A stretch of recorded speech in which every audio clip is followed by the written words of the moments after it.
샬롬 안데르센 동화 6번째. 하늘을 나는 가방. 아주 돈이 많은 장사꾼이 있었습니다. 하지만 그의 아들은 아버지의 돈을 쓰기에 바빴죠. 아버지가 죽은 후 돈을 펑펑 쓰던 아들은 결국 빈털터리가 되고 말았습니다. 이제 내게 남은 건 낡은 잠옷 한 벌과 슬리퍼, 그리고 겨우 사신랑 뿐이구나. 그 남자가 가난해지자 친구들도 모두 그의 곁을 떠나고 말았죠. 딱 한 친구만이 숲으로 커다란 가방과 편지를 보냈습니다. 그곳 생활을 정리하고 이 가방에 짐을 싸서 여행이라도 떠나는 것이 좋을 듯하네. 하지만 남자는 입은 옷이 전부여서 쌀 짐도 없었죠. 가방에 넣을 것도 없는데 내가 한번 들어가 볼까? 남자는 가방 속에 들어가서 단추를 눌렀습니다. 그러자 갑자기 가방이 날아오르는 것이었지요. 한참을 날던 가방은 터키의 어느 도시에 남자를 내려놓았습니다. 남자는 가방을 숲에 숨겨놓고 도시를 구경하다가 높고 웅장한 성을 보았지요. 그리고는 지나가는 사람에게 물었습니다. 저 성에는 누가 살고 있죠? 저곳에는 약혼자 때문에 평생을 불행하게 보낼 거라는 예언을 받은 공주님이 살고 있어요. 예언 때문에 저 높은 방에 갇혀 아무도 못 만나고 있지요. 남자는 공주를 한번 보고 싶었습니다. 그래서 밤이 될 때까지 기다렸다가 가방을 타고 날아가 공주를 깨웠죠. 누구세요? 여기는 어떻게 들어왔죠? 공주님, 저는 하늘을 날아다니는 전사입니다. 이 높은 성으로 소리 없이 들어온 걸 보니 정말 천사군요. 공주는 매우 기뻐하며 남자가 해주는 세상 이야기를 들었습니다. 공주님, 저와 결혼해 주시겠습니까? 남자는 용기를 내어 말했습니다. 좋아요. 하지만 부모님의 허락을 받아야 해요. 내일 부모님이 돌아오시니 그때 다시 오세요. 그리고 부모님께 재미있는 이야기를 들려주세요. 그러면 허락해 주실지도 몰라요. 남자는 공주와 작별 인사를 하고 숲으로 돌아왔습니다. 그리고 재미있는 이야기를 지어내느라 머리를 짜내었지요.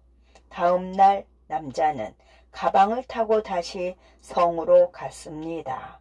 그리고 왕과 왕비에게 준비해온 이야기를 하기 시작하였죠. 옛날에 성냥개비 한 다발이 부엌에 있는 물건들 앞에서 자랑을 하고 있었습니다. 성냥개비들은 자기들이 소나무였던 지난 시절에 대한 이야기를 했지요.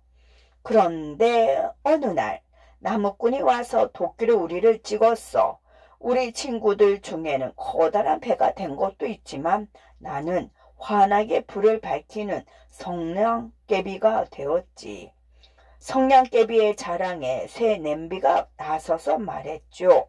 사람들이 왜 항상 나를 찾는 줄 아니? 바로 거센 불에서도 끄떡없이 잘 견디기 때문이야. 그래서 차가운 음식을 모두 따뜻하게 데워주어 사람들을 즐겁게 해주지. 하지만 나는 한 번도 바깥에 나가 본 적이 없어. 쇠 냄비가 시장 바구니를 부려온 듯이 바라보았습니다. 그러자 문고리에 걸려있는 시장 바구니가 어깨를 들썩이며 폼을 잡았죠.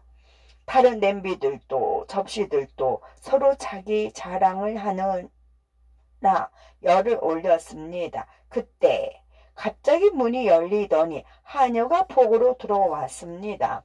한참 즐겁게 놀던 부엌의 물건들은 시침을 떼고 조용히 했지요. 하녀가 성냥다발에 불을 붙이자 성냥다발은 탁탁 소리를 내며 타올랐습니다. 성냥개비는 제가 되면서 이렇게 소리쳤지요. 어때?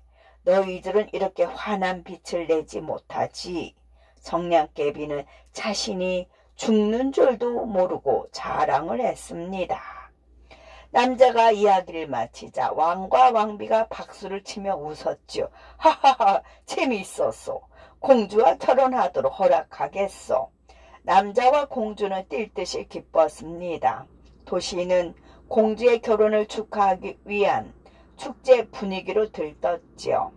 남자는 우쭐한 마음에 멋진 공연을 해보겠다고 생각하고는 불꽃놀이 할 것을 가지고 가방을 타고 하늘 높이 올라갔습니다. 그리고는 불꽃을 마구 쏘아댔지요. 사람들은 화려한 불꽃놀이를 보고 환호성을 지르며 좋아했습니다.